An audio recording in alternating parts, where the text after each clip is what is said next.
Hey YouTube, Ricky Robert here, and today I have an unboxing from Cubelelo.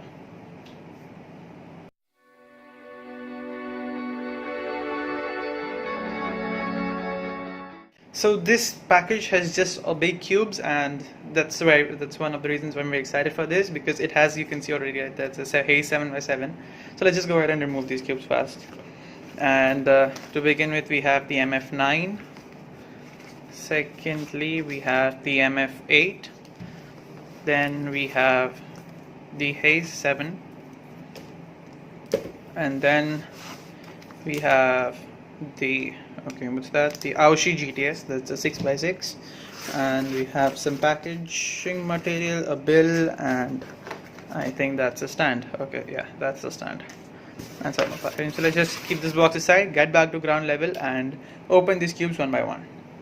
So as you can see, we have 4 different cubes, and the one that I'm most excited for is the Hays 7x7, because as you can see, if you just click over here, the video that I just showed is the one where I set up my Supernova Wuji M. And the real reason why I did it, I mentioned in that video itself, is because I could not get a pre-set up version of the Hays 7, and I would have liked that, but I just couldn't get it. So as always, we'll be starting with the smallest cube first, which is going to be the Moyu Aoshi GTS 6x6.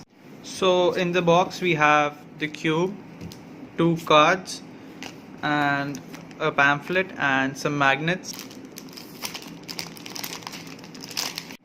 So out of the box it has some sandy texture and I think a few scratches somewhere, and it has really good color shades, something that are a little darker, somewhat like the GTS 3 and less like the GTS 2, the way long I'm talking about. So let's go ahead and get into the first turns.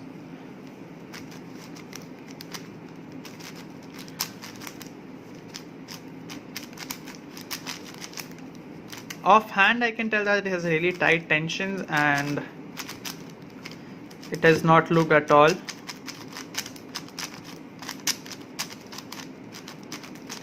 Though it has a little more stability, but I can feel that there is way too tight tensions. And let's check the magnets first. So the magnet strength on the outer layers is not as much, but it's almost on the same on the second layer, but the third layer it ends with a snap, as you can see right there. So I have great hopes for this cube, and I'm going to be just trying to lubricate and set it up a bit with some tensioning, and let's see how this works out. Next in line we have the Hays 7. Be cool. Oh my god, oh my god, oh my god, oh my god! Let's talk about the packaging first, because this box is really awesome. As you can see, we have this really cool edge design, somewhat, I don't know what to call it. So let's just go ahead and do that. Let's go ahead and remove the cube and see what else we have. We have, okay, I don't know, are those rubber bands? And some magnets. Okay, so that's Kevin Hays, and you can see his world record, the first world record he created with the Hays 7, the latest first, I don't know what to call it. Then we have some QR codes to, I don't know to what, and it says, and let's see what else we have. We have another guide to solve the cube, and we don't need that. So let's set all of this aside, put the magnet back in because that's really important, and close this up and get into the cube. To start off, I wanted to compare the color scheme, and as you can see, it has a really good contrast.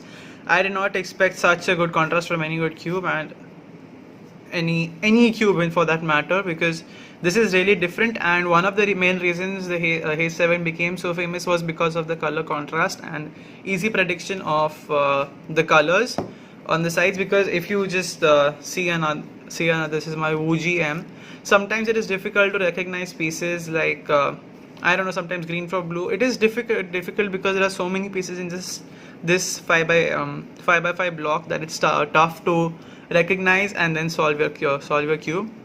So let's go ahead and get into first turns. We'll keep the cube like this because it looks awesome. Okay, wow. I didn't expect anything of this sort. This cube is completely unlooped and untouched, like it has no setup at all, and it has really great tensions right out of the box, plus it has extra stability. Okay, that's awesome. It's really too good, way too good. And let's just go in and check the magnets. The magnets on the outer layers are quite snappy and ends with a click, but I don't feel that is how it should be. Okay, these are much stronger than what I expected. So I don't know what to expect from the third layer, because this itself is quite strong. So let's just go ahead and turn that. It kind of ends with a snap. It has this very snappy sound, if you could hear it. It ends with a click or a snap, like if you use if you've ever tried the Moyu magnetic pyramix, you can feel that the ball bearing mechanism, or basically where the ball goes into the circuit sort of thing. I don't know, I cannot describe it for some reason. So it's like it completely fits in there, it just doesn't move after that. And I have great expectations from this cube. I want to break my PB, which is a 451. You can check that out on my Instagram. And let's go ahead and get into the next cube, which is going to be the MF8.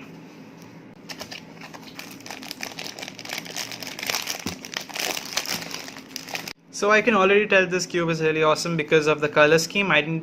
Though this is a little lighter than what I expected, it has a brilliant color scheme. My eyes are sort of fixed to this color scheme because I have been using the GTS2 and also the MF3 RS2M, the Cosmic MF3 RS2M, and they have this sort of subtle color scheme that always suits the eye. So let's go ahead and check this out. And this is one of my first non-magnetic puzzles after, I believe, directly the usual Little Magic. I mean, that's a really long time ago that I bought that cube. So let's go ahead and turn this cube. Ouch. Okay, those are really tight tensions, man. So after some tensioning and an immense amount of thumb workout, I am back with this cube, and let's go ahead and go into first turns. Okay. Once again, the layers are quite unstable, and hence outer layer movement is difficult. Okay, the layers are quite the outer surface is kind of gummy right now, and yes, the layers are kind of stabler than what I expected, but you can see I'm already having some glue all over my hands. Let's do a few solves and see how it turns out, and let's get into a 9x9 now.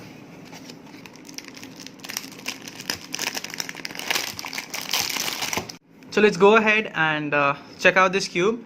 And before I begin, I'd like to say that the red color on both of these cubes is kind of like more of a candyish red than a sharp red like the Aoshi or the Yushin. So let's go ahead and get into the first turns. Oh, okay. After the MF8, this is a exponentially different feel, because this is just too good. I cannot describe my feelings for this cube because I had a very low expectation when I started out with the MF8, and this is way above that. Okay. Though there are no magnets, so it's kind of unstable, and I am not being able to move it that easily. You can see how much more than just unstable this cube is. That JPEG must have taken more than 5 seconds. Okay, so that is an awesome cube. So are the other three, but the best result or the best out of the box experience I got was from the Yushin Hays7. So to be honest, it was a really great unboxing, and I had quite a lot of fun doing it. Plus, the Hays7 turned out to be really nice. You can go out and check out my Instagram to see the many posts I make almost on a daily basis when I am breaking my records using the Hays7. And do enjoy this solve. I think it was more than 5 minutes, but now I have broken my record and brought it down to 429, and I'm really happy about that. I think it's 429, I'm not sure. So I hope you enjoy this video. Make sure you like this video, subscribe to my channel, and have fun.